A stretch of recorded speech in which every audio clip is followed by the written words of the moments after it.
Už túto sobotu odchádzam do Brazílie na majstrovstvá sveta v MMA organizácie Gama.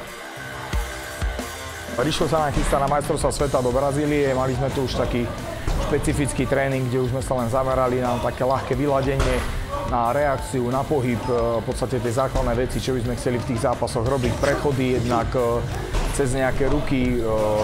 Máme veľmi dobré kopy nachystané, či už calf kick, alebo tie kopy z otočky. Rišo to má vynikajúce už z tej kariéry z karate, takže ja si myslím, že je pripravený či už po tej kondičnej, ale aj silovej stránke veľmi dobre.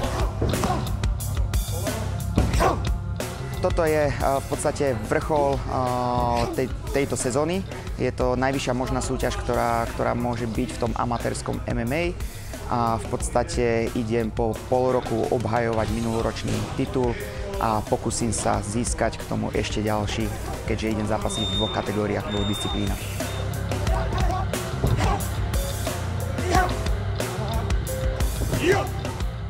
Zase tam svičneš koleno a trojku potom. Vytlačíš ma ďalej a prejdeš. Direkt, hák, direkt. Á, to jo. Ja zase vykročím a ty pôjdeš strana hák a zase high kick.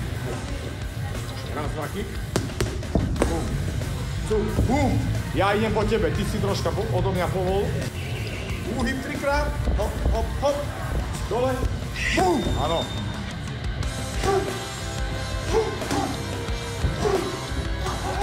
Je to výnimočné v tom, že sa tam zúčastnia zápasníci celého sveta a ja mám tu možnosť, že idem reprezentovať Banskú Bystricu, Slovensko a vás všetkých.